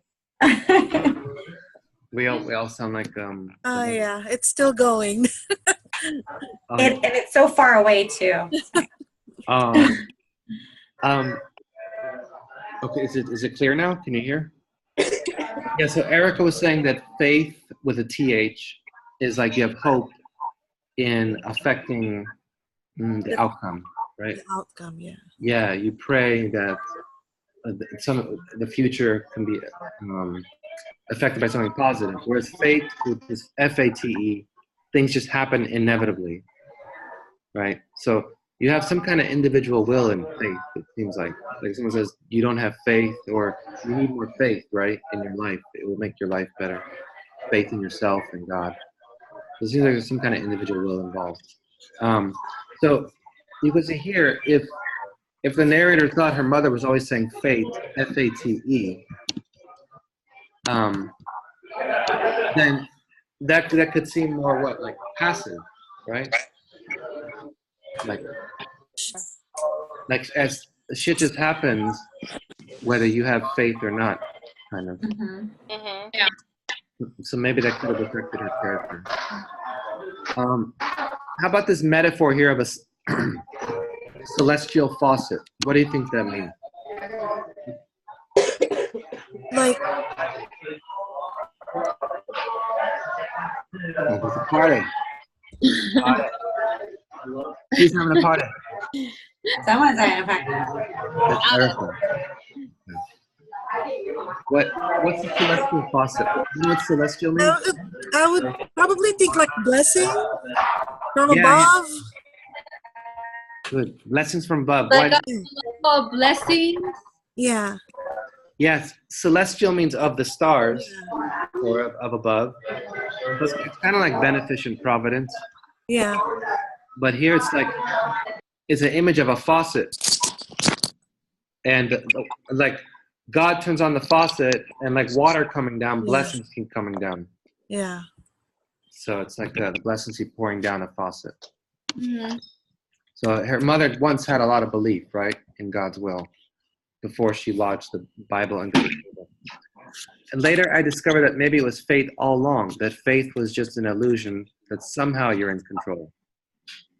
I found out the most I could have was hope. So here she makes a distinction between hope and faith. Does that make sense to you, like a distinction between hope and faith? What do you think? Hope sounds a little bit more passive, right? Like, I hope something works out. I don't know. Nothing I can do about it. Whereas, like, if you have faith. Between faith and faith. What's that? Seems like the intersection of faith and fate is hope. Yeah? Like in the... Wait, so if you mean you need hope to have faith? I mean, I'm not sure if that, but from what she's saying, from what I got, was just basically like, she knows she needed to believe, right? Because you cannot have any hope without a modicum of belief. Yeah. So that's where the faith comes in, but also she's trusting in fate that whatever will be, will be. So she'll take a little bit of faith and a little bit of hope, faith, and get hope. Mm. Yeah. Oh, yeah. I see that. Yeah, and she talks about that at the end too, whereas like things will just fall as they may be, because if you don't pay attention, She said, your fate is half determined by inattention and half by expectation. So it's like, if you don't pay attention to things, things will happen. But also you can kind of fulfill things that will happen in your life by expecting or hoping or having faith. It's confusing though, but yeah. With that, I was not denying any possibility, good or bad. I was just saying, if there is a choice, dear God, or whatever you are, here's where the odds should be placed. What happens in the world. I remember the day I started thinking this. It was such a revelation to me. It was the day my mother lost her faith in God. She found that things of unquestioned certainty could never be trusted again. Okay. And then she says, although my father was not a fisherman, but a pharmacist assistant who had once been a doctor in China, he believed in his Nenkan, his ability to do anything he put his mind to. So that's another thing, Nenkan, instead of faith and faith. And that's more emphasis on what? How is Nenkan different than like a faith in God? He has ability in his own, what he's actually doing in his own works. Yeah. He didn't need faith when he could just work it out himself. Right. It's like you don't need a faith in a higher power when you have all the power yourself. You feel like, I can take care of this. I can take care of my family. I can find the best job possible. I can own my own business. Yeah, it's a belief in your own capacity, in your own capabilities. My mother believed she had Nenkang to cook anything my father had a mind to catch. So he could catch anything and she could cook anything that he caught. It was a belief in a Nenkang that had brought my parents to America. It had enabled them to have 7 children and buy a house in the Sunset District with very little money. It had given them the confidence to believe their luck would never run out, that God was on their side, that the house gods had only benevolent things to report, and our ancestors were pleased, that lifetime warranties meant our lucky streak would never break, that all the elements were in balance, the right amount of wind and water.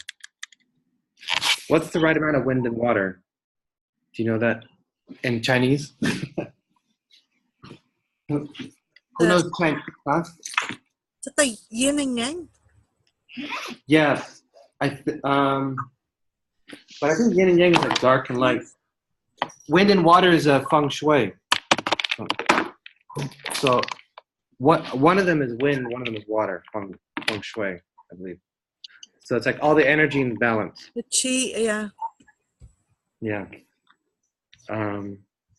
Yeah, so if the ancestors are on your side, if God's on your side, if you believe in yourself, then you have everything going for you. Okay, so what happened here what crisis happened? So the narrators remember when she was a young girl, and they went to the beach, they pretended they were an American family. They had like bologna sandwiches, and what else? They put their feet in the sand, and they brought out the towels and relaxed, and they thought they were like good American family. And then what happened?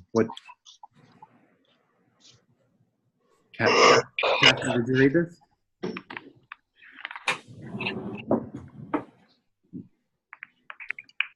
I'm gonna plug in my computer. Yeah, are you there?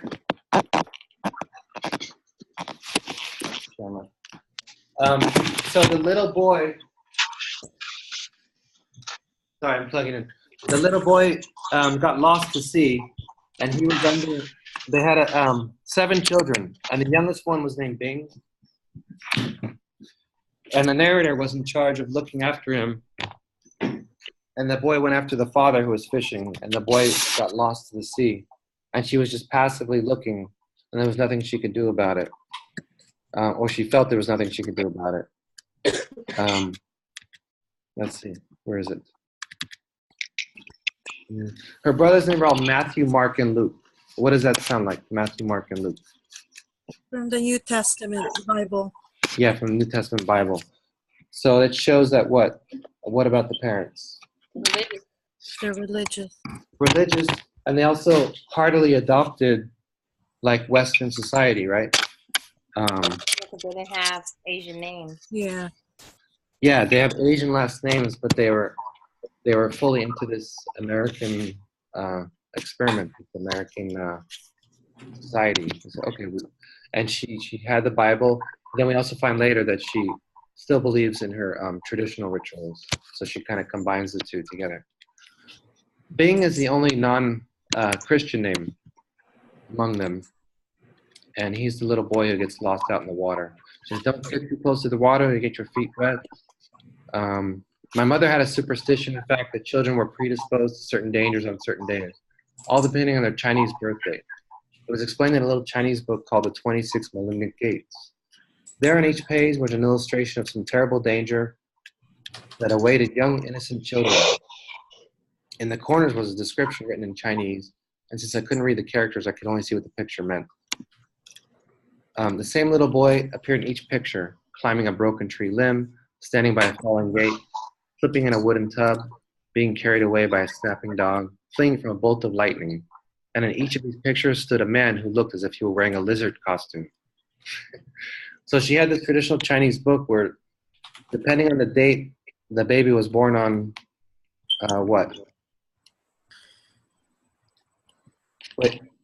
It was showing what could happen to this baby depending on the day he or she is born.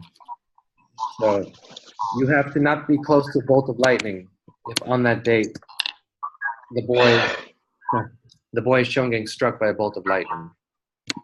And there's some kind of like lizard figure looking after him.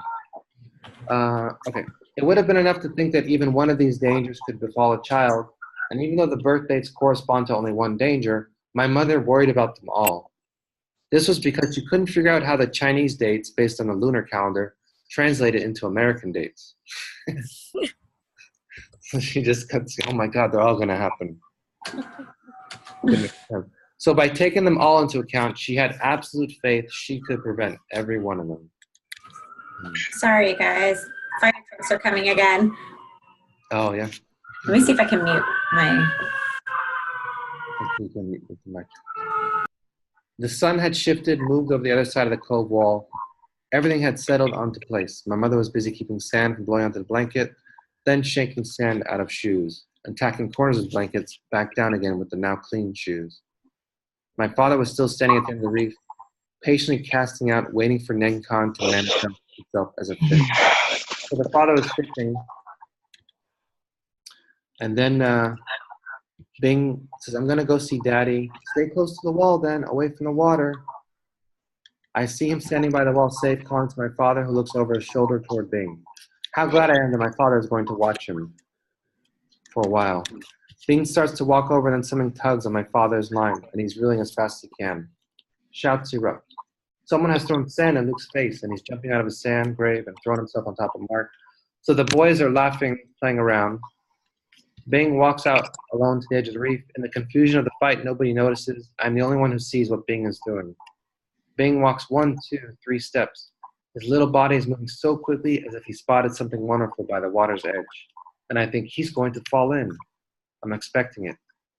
And just as I think this, his feet are already in the air in a moment of balance before he splashes into the sea and disappears without leaving so much as a ripple in the water. I sank to my knees watching that spot where he disappeared, not moving, not saying anything. I couldn't make sense of it. I was thinking, should I run to the water and try to pull him out? Should I shout to my father? Can I rise on my legs fast enough? Can I take it all back and forbid Bing from joining my father on the ledge? It's like one of those moments where things happen so quick. You're like, wait, can I go back and change that? What should I do? Like in a very quick emergency, a moment of emergency, right? And she's thinking too much. And she becomes almost paralyzed, right? She doesn't know what to do. And then my sisters were back, and one of them said, where's Bing? There was silence for a few seconds, and then shouts and sand flying as everyone rushed past me toward the water's edge. I stood there unable to move as my sisters looked by the cove wall, as my brother scrambled to see what lay behind pieces of it. Okay. So they're there for hours looking for Bing, the little brother. I remember the search boats and the sunset when dusk came. I had never seen a sunset like that, a bright orange flame touching the water's edge and then fanning out, warming the sea. So what? Who came to look for Bing, the boy?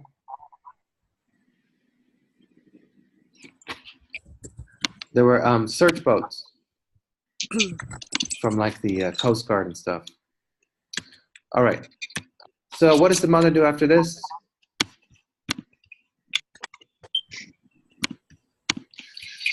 She goes home, or they all go home, and they're very upset. And she gets the keys to the car, and she never drove before. She says, "Mom, what are you doing?" She goes, "I will get Bing now. I will rescue him." And she says, "You don't know how to drive, though." So I'll figure it out. So she drives, and all night she does these. First, she prays with the Bible, and she prays to God to bring him back. Looking over the water, she called to God, her small voice carried up by the ghost to heaven. It began with "Dear God" and ended with "Amen." And in between, she spoke in Chinese. "I have always believed in your blessings," she praised God in that same tone she used for exaggerated Chinese compliments. "We knew they would come. We did not question them. Your decisions were our decisions. You reward us for our sake. In return, we have always tried to show our deepest respect." So she sang a prayer in English and Chinese. And so maybe you hid him from us to teach a lesson, to be more careful with your gifts in the future. I have learned this. I have put in my memory, and now I have come to take Bing back. I listened quietly as my mother said these words, horrified, and I began to cry when she added, "Forgive us for his bad manners. My daughter, this one standing here, will be sure to teach him better lessons of obedience before he visits you again." Yeah. Okay.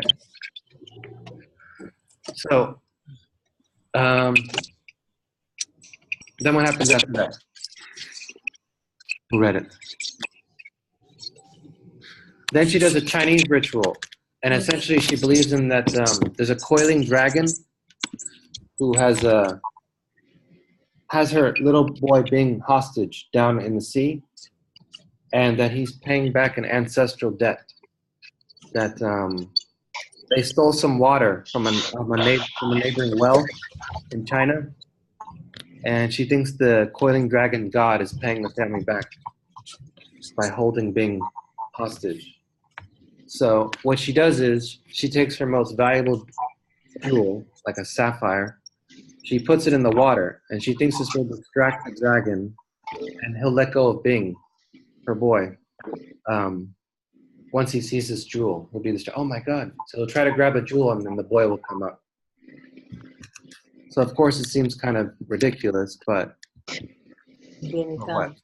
But what? And then here he comes. Oh yeah. She threw the ring in the water, but even with this, Bing did not appear right away. For an hour or so, all we saw was seaweed drifting by. But then I saw her clasp her hands to her chest, and she said in a wondrous voice, "See, it's because we were watching in the wrong direction." And I too saw Bing trudging warily at the far end of the beach, his shoes hanging in his hand, dark head bent over in exhaustion. I could feel what my mother felt. The hunger in our hearts was instantly filled.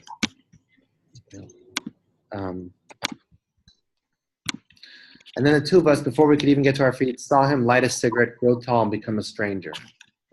So what did they think they saw? Or what happened? That he grew up, or? No, so... We thought they saw Bing, but it was a random person. Yeah, it was someone else. Yeah. Oh, look, there he is. So think about it, it's dark, and your adrenaline's going, and you desperately want to see your little boy back.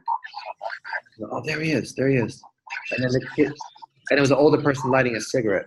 So they're like, oh. "Ma, let's go," I said as softly as possible. "He's there," she said firmly. She pointed to the jagged wall across the water. "I see him. He is in a cave, sitting on a little step above the water. He is hungry and a little cold, but he has learned now not to complain too much." And then she stood up and started walking across the sandy beach as though it were a solid paved path. And I was trying to follow behind, struggling and stumbling in the soft mounds. She marched up the steep path to where the car was parked, and she wasn't even breathing hard as she pulled a large inner tube from the trunk. To this lifesaver, she tied the fishing line from my father's bamboo pole. She walked back and threw the tube into the sea, holding onto the pole. So she took some inner tube and a pole, fishing pole, and she's trying to get him back now. This will go where Bing is. I will bring him back, she said fiercely. I had never heard so much Nenkon in my mother's voice, the belief that she can bring him back. The two followed her mind and drifted out toward the other side of the cove, where it was caught by stronger waves. The line became taut, and she strained to hold on tight. But the line snapped and then spiraled into the water. We both climbed toward the end of the reef to watch. The tube had now reached the other side of the cove. A big wave smacked it into the wall. The bloated tube leaped up, and then it was sucked in under the wall and into a cavern. It popped out. Over and over again, it disappeared, emerged, glistening black, faithfully reporting it as King Being and was going back to try to pluck him from the cave. Over and over again, it dove. Okay. At that moment, not until that moment, I gave up. My mother had a look on her face that I'll never forget. It was one of complete despair and horror for losing Bing, for being so foolish as to think she could use faith to change fate.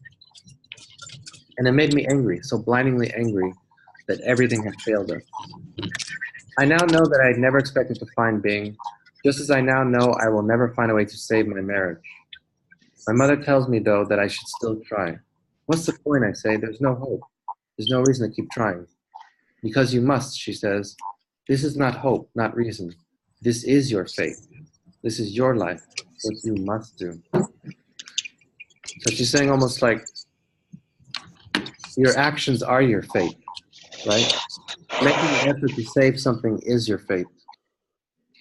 She says, so what can I do? And then the last page, she says, and my mother says, you must think for yourself what you must do. If someone tells you, then you are not trying. And then she walks out of the kitchen to let me think about this. I think about Bing, how I knew he was in danger, how I let it happen. I think about my marriage, how I had seen the signs that I had, but I just let it happen. And I think now that fate is shaped half by expectation, half by inattention. But somehow when you lose something you love, fate takes over. You have to pay attention to what you lost. You have to undo the expectation. My mother, she still pays attention to it, that Bible under the table. I know she sees it. I remember seeing her write in it before she wedged it under. I lift the table and slide the Bible out. I put the Bible on the table, flipping quickly through the pages, because I know it's there. On the page before the New Testament begins, there's a section called Deaths, and that's where she wrote Bing Su lightly in erasable pencil. So, have you seen that some people in Bibles, they write births and deaths? Maybe you haven't seen it. Why does she write his name in pencil? Because she's still hoping that he's alive or will be found alive. Yeah. So how does that contrast with the beginning when the narrator describes her mother? That she lost her belief or faith, but really she didn't. Yeah. As proof of her faith, my mother used to carry a Bible, but later, after my mother lost her faith in God. So it shows that she hasn't lost complete faith, because she thinks when Bing comes back, she can erase his name. It's written in pencil. So she thinks she can erase it. She still thinks he'll come back. Yeah, she hasn't fully lost faith. And maybe that's why she's also pushing her daughter to try to save their marriage, because she hasn't lost complete faith. So what's the parallel between the two stories? The narrator's personality. There's the tale with her marriage, and the tale with her as a young girl who had to watch over the boy. There's some consistency there in her personality. He doesn't do much. I mean, as far as just like she's not an active participant, I think. She's just kind of like a person that just stands by and just let life happen instead of being aggressive and part of the marriage or the family. Just kind of frozen. Yeah, that's good. She seems kind of frozen, yeah. Almost like she doesn't know what to do to act.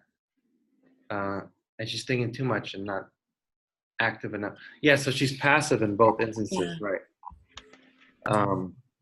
And maybe even that moment where she was passive, where her brother died, maybe that left a kind of a mark on her, and she doesn't know how to really get past that, right? So, but why was she passive in that moment? It's not really explained clearly, but it seemed like she was young and she just kind of froze and didn't know what to do. Yeah, she makes people decide for her, just like she knows her brother is gonna fall, but because her mom told her to look after the two that are fighting, she didn't make that decision herself. She doesn't decide for herself, even then when she was a little girl, up to when she was married. Yeah, right. She doesn't decide for herself.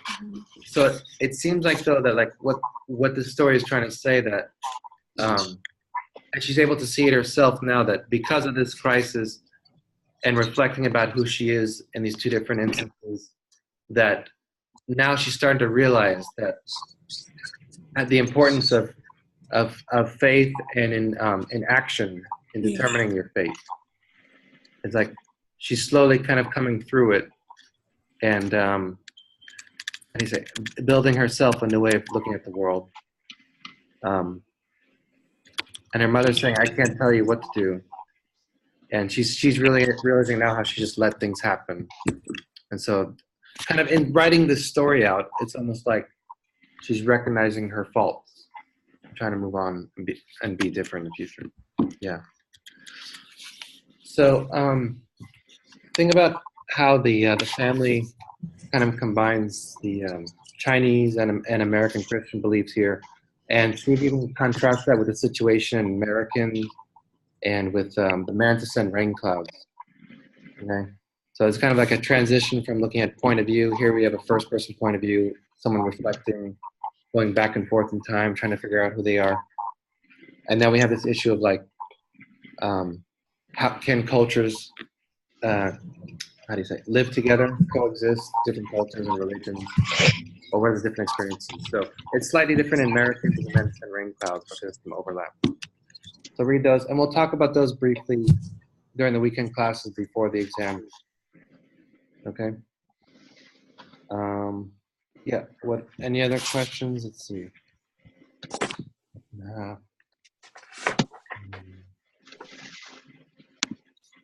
Yeah. So we looked at point of view, cultural differences, religious. We talked about personification. We talked about the metaphors, celestial faucet, the microscopic glaciers, and what else? Morality. I have questions about morality too. Let me see. Yeah, and then the extra credit stories.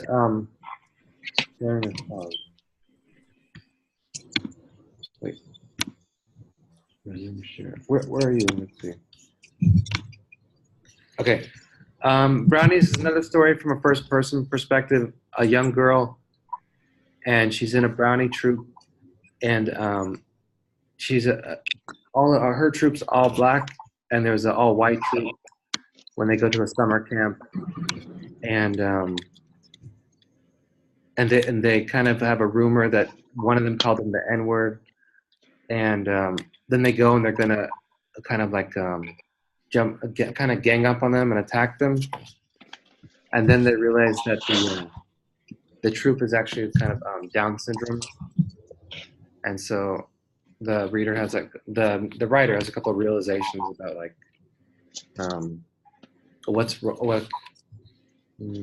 how do you what's wrong or right in the world, and how like sometimes evil can kind of take over our own perceptions and stuff.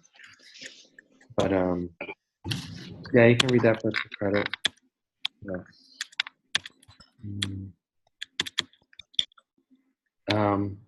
Oh, A Rose for Emily. Could you try to read that one?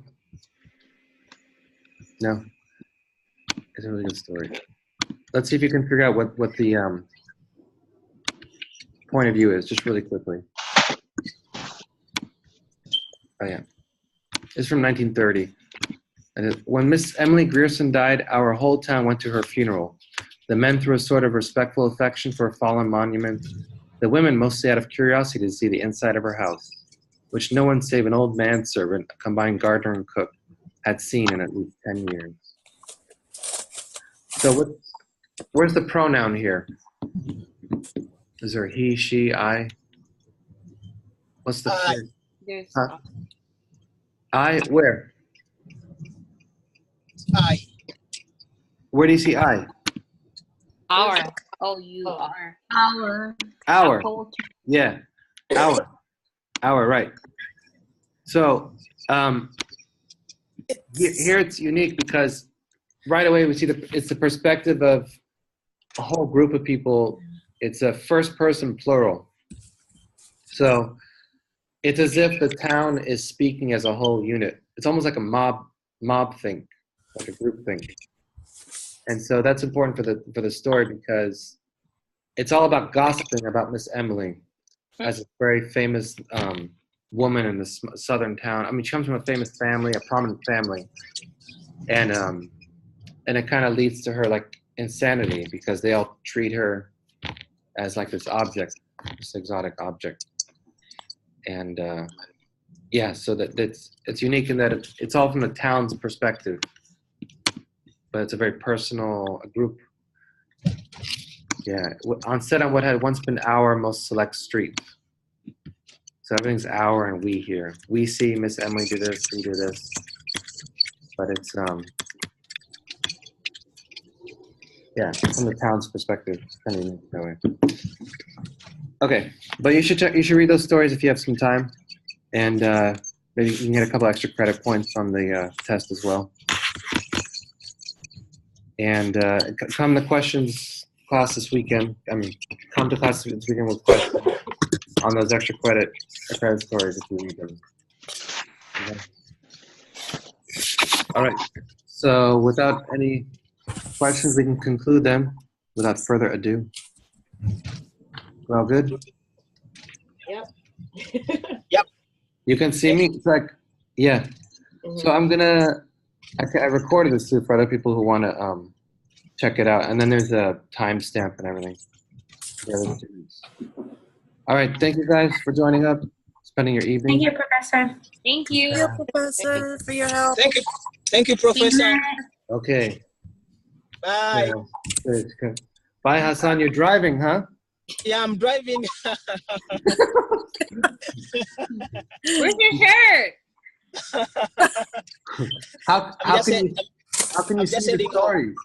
Oh, are you doing Uber? No, I'm just driving back from work. Oh, okay. Yeah. Your passengers might be listening. Huh? No. I'm just alone in my car. Oh, okay. Yeah. Sounds good. All right. Well, have a safe All trip right, good night, home. Professor. Thank you. Good night. Good night. Bye-bye. Bye. Bye. Bye. All right. How do I turn this off? End meeting.